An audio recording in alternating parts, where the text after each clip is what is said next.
अस्सलाम वालेकुम। आज जो हमारा लेक्चर है वो है परसेप्शन के ऊपर। परसेप्शन, क्योंकि अभी हमने परसेप्शन को ख़त्म नहीं किया।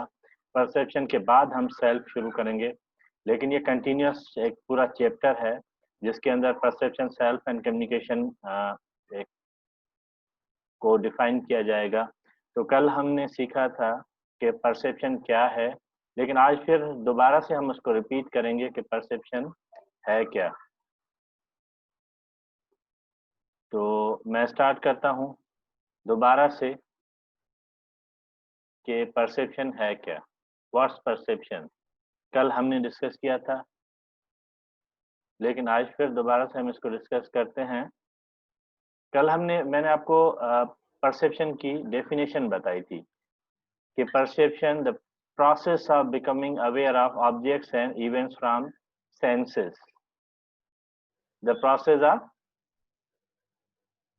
Becoming aware of objects and events from the senses. कल हमने ये डिस्कस किया था कि ये एक प्रोसेस है। किस चीज़ का प्रोसेस है? जो आपके 5 सेंसेस हैं, जो आपके 5 सेंसेस काम कर रहे हैं, जो चीज़ आपके इर्द-गिर्द का एनवायरनमेंट है, जो आपके आस-पास चीज़ें हैं, जो कुछ आपके आस-पास हो रहा है, उसको समझने के प्रोसेस को परसेप्शन कहा जाता है। तो इसमें सबसे जो इम्पोर्टेंट चीज़ है, पर perception affects the way we view ourselves and the way we present ourselves। किस चीज को अफेक्ट करता है? हम अपने आप को किस तरह से देखते हैं। मीन्स हमें क्या अच्छा लगता है, क्या बुरा लगता है, हमें कौन सी चीज पसंद है, कौन सी चीज नापसंद है, हमें किन लोगों के साथ ताल्लुकात बनाना चाहिए, किसके साथ ताल्लुक नहीं बनाना चाहिए। ये सब चीजें हम अपने बारे में पहले सोचते हैं। फिर हम अपने आप को दूसरों के सामने किस तरह से प्रेजेंट करते हैं। ये बड़ी इंपॉर्टेंट चीज है कि आप दूसरों के सामने अपने आप को किस तरह से प्रेजेंट करते हैं। In turn, perception influences our experiences and assessment of others and communication with them। हम क्या करते हैं? हम दूसरों के साथ किस तरह से कम्युनिकेट करना चाहिए, हमें किस तरह से कम्युनिकेट करते हैं हम, ये हम सब चीजें हमें डिसाइड करती है हमारी दूसरों के बारे में जो परसेप्शन है, या हमें हमारी वो परसेप्शन कि हमें दूसरों के सामने किस तरह से अपने आप को प्रेजेंट करना चाहिए। The way you sense the world, the way you see, hear, smell, touch and taste is subjective, uniquely your own। कल भी ये हमने डिस्कस किया था कि आप जिस तरह से चीजों को सेंस करते हैं, जिस तरह से उनको टच करते हैं, हियर करते हैं, सेंस मीन्स जो आपके सेंसेस काम करते हैं, जो 5 सेंसेस, ये यूनिक है। हर शख्स का अलग मीन्स उसकी परसेप्शन है इन चीजों। The uniqueness of human experiences is based on largely on differences in our perception। तो हमने इस चीज को कल डिस्कस किया कि किस तरह से हमारी परसेप्शन डिफरेंट है। अब आते हैं हम इसकी टाइप्स के ऊपर कि परसेप्शन के हमने कल डिस्कस किए थे कि 2 टाइप्स हैं। पहला टाइप जो था वो ये था कि एक्टिव परसेप्शन। एक्टिव परसेप्शन क्या है? कल भी हमने इसकी डेफिनेशन डिस्कस की थी। The perception in which your mind selects, organises and interprets that which you sense.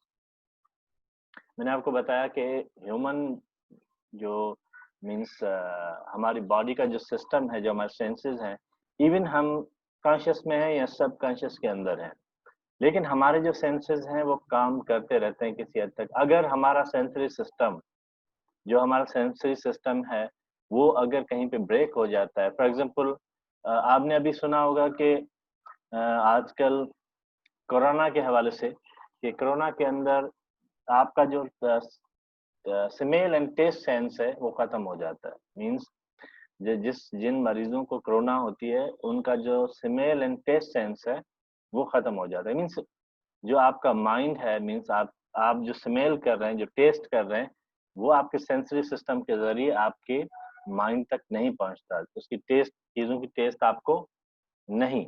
तो पूरे का पूरा दिन आपका जो मीन सेंसरी सिस्टम है, जब तक आप जिंदा हैं तो वो वर्क करता रहता है। मीन्स फॉर एग्जांपल अगर आप देख सकते हैं चीजों को, अगर आपकी आई साइट ठीक है तो आप देख सकते हैं चीजों को, आपको पता है कलर्स, जो लाइट है उसके उसके उसकी जो रिफ्लेक्शंस है उसकी वजह से आपको कलर्स नजर आते हैं। आपने सुना होगा कि बहुत सारे लोगों को कलर ब्लाइंडनेस होती है। ये कभी आप पूछेंगे कि ये कलर ब्लाइंडनेस क्या चीज होती है? कलर ब्लाइंडनेस के मीन्स आपको बहुत सारे कलर्स, जो बेसिक कलर्स हैं जैसे ग्रीन, रेड, ब्लू या इस तरह के कलर्स हैं, वो आपको नजर नहीं आते। मीन्स नजर आते हैं, या अगर आप कम कलर ब्लाइंड ब्लाइंड है तो वो उन जो कलर्स की जो मीन्स वो आप मिक्स करते हैं, मीन्स ग्रीन के साथ रेड को मिक्स करते हैं, किसी और कलर के साथ फिर, तो ये जो आपका सेंसरी सिस्टम है वो ये काम पूरा दिन करता रहता है। लेकिन अगर आपका कोई भी सेंसरी सिस्टम, कोई भी चीज मीन्स फाइव सेंसेस में से डैमेज होती है, तो फिर आप उस चीज को ना सिलेक्ट कर सकते हैं, ना ऑर्गेनाइज कर सकते हैं, ना उसको इंटरप्रेट कर सकते हैं। तो हम जो फर्स्ट काइंड है उसके ऊपर हम बात कर रहे हैं कि अ, जो आपका सेंसरी सिस्टम है वो पहले क्या करता है? सिलेक्ट करता है, फिर ऑर्गेनाइज करता है, फिर इसको इंटरप्रेट करता है, और ये कंटिन्यूअस प्रोसेस है जो चलता रहता है। दूसरी इसकी टाइप जो हमने पढ़ी थी कि you are uniquely constructed meaning attributed to sensed stimuli. Means आप जो सेंस कर रहे हैं, आपके जो फाइव सेंसेस काम कर रहे हैं वो यूनिक है, वो डिफरेंट है। हर किसी का जो सेंसरी सिस्टम है वो डिफरेंट है। आप ये नहीं कह सकते, फॉर एग्जांपल उसमें थोड़ी बहुत तो सिमिलरिटीज हो सकती है, लेकिन हर हर इंसान का चीजों को परखना, उनको देखना, उनको समझना, ये डिफरेंट है।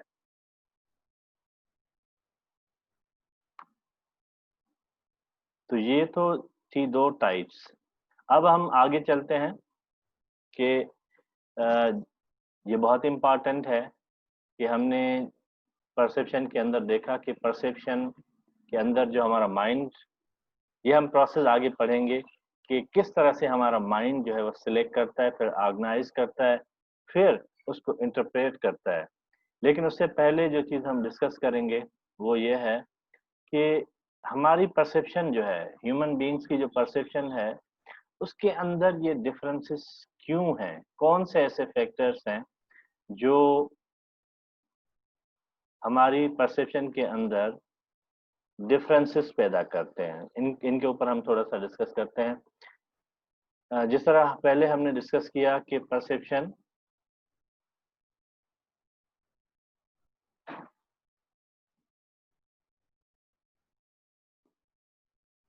perception is subjective, active, and creative. Means differences in perception may be because of the factors given below. कौन से factors हैं?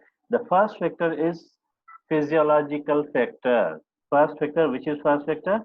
Physiological factors. Means जो आपकी body है, जो आपकी body का पूरा function है, जो फिजिक है आपकी, आपकी जो बॉडी को जिस तरह से बनाया गया है, आप देखेंगे कि दुनिया के अंदर सारे इंसान, भले 7.5 अरब इंसान दुनिया के अंदर हैं, लेकिन वो सब के सब इंसान मुख्तलिफ है, उनकी फिजिक मुख्तलिफ है, उनकी जो मीन्स बॉडी स्ट्रक्चर है वो मुख्तलिफ है। तो इसमें अगर हम देखें तो यह है कि you are not physiologically identical to anyone else. Means आप दूसरे इंसानों जैसे नहीं है, फिजिकली आप दूसरे इंसानों की जैसे नहीं है physiologically. People differ from each other in sex, height, weight, body type and senses. जिस तरह मैंने आपको पहले ही बताया कि हमारा जेंडर डिफरेंस होता है, हमारी हाइट में फर्क होता है। कोई 4.5 फुट है तो कोई 6.5 फुट है। मीन्स हमारी जो हाइट है वो डिफरेंट है। फिर हमारी बॉडी जो हमारा वेट है, फॉर एग्जांपल किसी का 50 केजी है तो कोई 210 केजी तक जाके पहुंचता है, या कोई 110 केजी है। उसके बाद दूसरा जो फ़र्क है कि आपकी बॉडी टाइप है। कोई एथलीट है, कोई इतना मोटा-सा है, कोई मीन्स बिल्कुल स्लिम सा, पतला-सा है।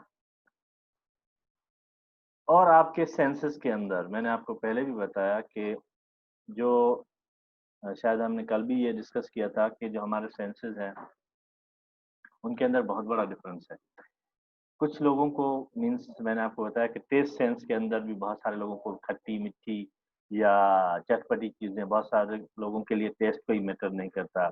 मीन्स जो भी आ जाए खा लेते हैं। बहुत सारे लोगों के लिए मीन्स जो मीन्स उनको बाहर का एनवायरनमेंट पसंद होता है। मीन्स अ, ज़्यादातर ग्रीनरी हो, मीन्स उनकी जो आँखें देखना चाहती हैं वो डिफरेंट देखना चाहती हैं। या बहुत सारे लोगों को मीन्स उनके लिए स्मूथ भी एक जैसा, तो उनके लिए रफ सरफेस भी एक जैसा।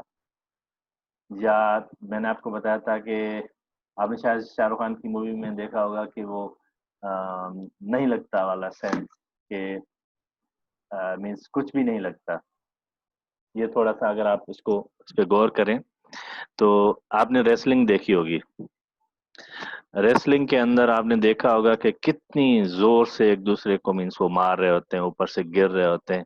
अगर नॉर्मल लाइफ़ के अंदर हमारी बॉडी को कोई भी इस तरह से टच भी करता है सिंपली, तो भी हमारे लिए प्रॉब्लम है। लेकिन आपने देखा कि वो वेल ट्रेन्ड हैं, तो उनको कुछ भी नहीं लगता। मीन्स उनको एक-दूसरे को बहुत बड़े-बड़े मीन्स पंच मार रहे होते हैं, लेकिन थोड़ी देर के बाद फिर उठ खड़े हो जाते हैं। हमें इस तरह का कोई एक पंच भी लगे, तो ये जो हमारे सेंसेस हैं, उनके अंदर भी डिफरेंसेस है।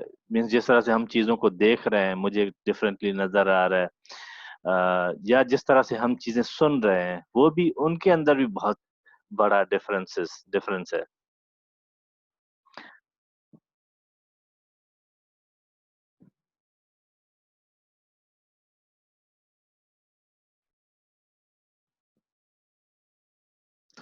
तो इस ये जो था, जो पहला फैक्टर था कि वो है फिजियोलॉजिकल फैक्टर्स, वो इम्पैक्ट करते हैं हमारी परसेप्शन के ऊपर, जिसकी वजह से हमारी परसेप्शन डिफरेंट होती है। इसके अंदर बुक के अंदर आप अगर पढ़ेंगे तो बहुत सारी एग्जांपल्स आपको मिलेंगी। हम दूसरे फैक्टर फैक्टर की तरफ चलते हैं।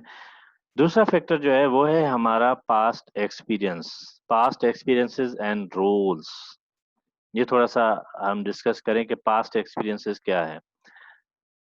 हमारी जो पूरी मीन्स जो लाइफ का पूरा सेटअप बना होता है, वो ज़्यादातर चीज़ें पास्ट एक्सपीरियंसेस के ऊपर होती हैं। मीन्स पास्ट पास्ट में आपने जो चीज़ें एक्सपीरियंस की, क्या आपने क्या देखा, क्या सुना, क्या महसूस किया या क्या टेस्ट किया, ये पास्ट एक्सपीरियंसेस के ऊपर भी बहुत सारी चीज़ें हमारी मैटर करती हैं। Please turn off your mic. अगर किसी का माइक खुला हुआ है तो आप अपना माइक बंद कर लें। इसके अलावा इसमें अगर आप देखा जाए तो just as your size, sex and senses can affect your perception, so can your past experiences and your various roles. हम डिस्कस करेंगे कि पास्ट एक्सपीरियंसेस के अलावा वेरियस रोल्स क्या हैं? रोल्स क्या हैं हमारी लाइफ के अंदर? ये रोल्स कितने इम्पोर्टेंट हैं? इन रोल्स को भी हम डिस्कस करेंगे। The concept that best explains the influence of your past experiences on your perception is constancy. Constancy. What's perceptual constancy? The idea that your past experiences lead you to see the world in a way that is difficult to change. Your initial perception persists. Means इसका मतलब ये है कि जो आप experiences कर रहे होते हैं दुनिया के अंदर, जो भी चीजें आप एक्सपीरियंस कर रहे हैं, दुनिया को जिस तरह से आप देख रहे हैं, ये मीन्स जो भी आपके एक्सपीरियंस में चीजें आती हैं, फिर आपको वो वही चीजें आपके लिए तय करती हैं कि आप दुनिया को इस तरह से देखें। और ये चीज चेंज होना बहुत मुश्किल है, क्योंकि ये जिस तरह से आप एक्सपीरियंस करते आ रहे हैं, वो इस तरह से आपकी परसेप्शन चीजों के बारे में डेवलप हो रही है। और इसको चेंज करना इतना आसान नहीं है, क्योंकि इस पे टाइम लगता है। जो भी आपकी चीजों के बारे में परसेप्शन बनती है, अंडरस्टैंडिंग बनती है, उसके ऊपर आपके एक्सपीरियंसेस का, पास्ट एक्सपीरियंसेस का बहुत बड़ा इन्फ्लुएंस है। तो ये भी चीज यही कह रहा है कि the idea that your past experiences lead you to see the world in a way that is difficult to change. Your initial perception persist, means जो आपकी इनिशियल परसेप्शन है वो हमेशा वहीं पे रहती है, मौजूद रहती है। अब आते हैं कि रोल के ऊपर, कि ये रोल क्या है। The part an individual plays in a group and individuals function are expected behaviour. आप अगर अपनी फैमिली के अंदर देखें तो आपका क्या रोल है, आपकी फैमिली के अंदर आपका क्या रोल है। आप किसी के सन हैं, किसी के आप बेटे हैं, किसी के आप भाई हैं, किसी के आप कजिन हैं, आप अपनी फैमिली के अंदर, ठीक है, या आप घर में बड़े हैं, तो ये आपका रोल है। ये चीज भी आपकी जो परसेप्शन है चीजों के बारे में, ये भी अफेक्ट करती है, जो आपका आपकी फैमिली के अंदर आपके ग्रुप। फॉर एग्जांपल, हमने किसी बंदे को क्लास के अंदर सीआर बनाया हुआ है, तो उसका रोल क्या है। उसका रोल ये है कि टीचर्स के साथ कंसल्ट करके फिर अपने फ्रेंड्स को, मींस उसका लीडिंग रोल है कि वो चीजों को, मींस एक कोऑर्डिनेशन क्रिएट करता है among the teachers and students. तो उसका एक रोल है, तो उसकी परसेप्शन अगर चीजों के बारे में बनेगी तो वो उस तरह की होगी। तो आपकी फैमिली के अंदर भी आपकी, अगर आप छोटे हैं तो आपका रोल डिफरेंट है, अगर आप फैमिली के अंदर बड़े हैं तो आपको उस तरह से आप चीजों को लेके चलना पड़ता है, मीन्स उस तरह से चीजों को आप समझते हैं, तो उस तरह से आप बिहेव करते हैं। तो ये तो था रोल। रोल मीन्स किरदार। जिस तरह से आपने ड्रामों के अंदर देखा है कि ड्रामों के अंदर भी रोल्स होते हैं, तो आपकी जो लाइफ है उसके अंदर भी मींस आपका कोई ना कोई रोल है। जिस तरह से मैंने आपको बताया कि आपकी फैमिली के अंदर आपका रोल है एज अ सन, आप किसी के भाई हैं, किसी के बेटे हैं, किसी के कजिन हैं, कोई आपका मामू है, मींस इस तरह से आपके रोल्स प्री डिसाइडेड है कि ये आपके रोल्स हैं। तो ये जो आपके रोल्स हैं, ये भी आपके परसेप्शन पे बहुत बड़ा असर छोड़ते हैं। You may be a student, a single mother, or a father, or political leader, or business major. Your roles affect your communication, whom you talk to, how you talk to them, what language you use, and how you respond to feedback. A good example of how perceptual constancy and role related involves parents' treatment of their children.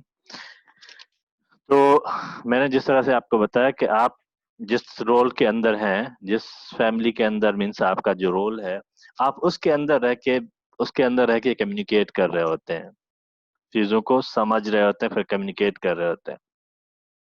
तो ये तो था आपका means past experiences. अब आते हैं हम cultures and को कल्चर्स।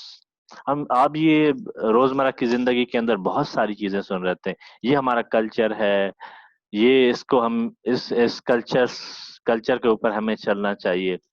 तो अब हम इसको डिस्कस करते हैं कि कल्चर है क्या। What's culture. Culture a system of shared beliefs. क्या चीज। A system of shared beliefs, values, customers, behaviors, and artifacts that the members of a society use to cope with one another and with their world.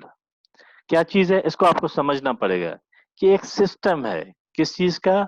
Shared belief का। Means अगर हम किसी culture का हिस्सा है तो उसके कोई शेयर्ड बिलीफ्स होंगे। मींस उन बिलीफ्स के ऊपर हम सब कंफॉर्मिटी के साथ, मींस यकराय होके उन बिलीफ्स के ऊपर मीन्स अमल कर रहे होंगे, उन चीजों को बिलीव कर, कुछ वैल्यूज होंगे, वैल्यूज आप लोग समझ रहे हैं, सोशल वैल्यूज, वैल्यूज होंगे जिनके ऊपर हम हमारी मीन्स उसके ऊपर एग्रीमेंट है कि इनको हमें एक्सेप्टेंस है कि इनको हमने एक्सेप्ट किया हुआ है, कस्टम्स हैं, बिहेवियर्स हैं हमारे पर्टिकुलर, हर कल्चर के लोगों का एक डिफरेंट बिहेवियर होता है, एंड आर्टिफैक्ट्स, और कुछ आर्टिफैक्ट्स हैं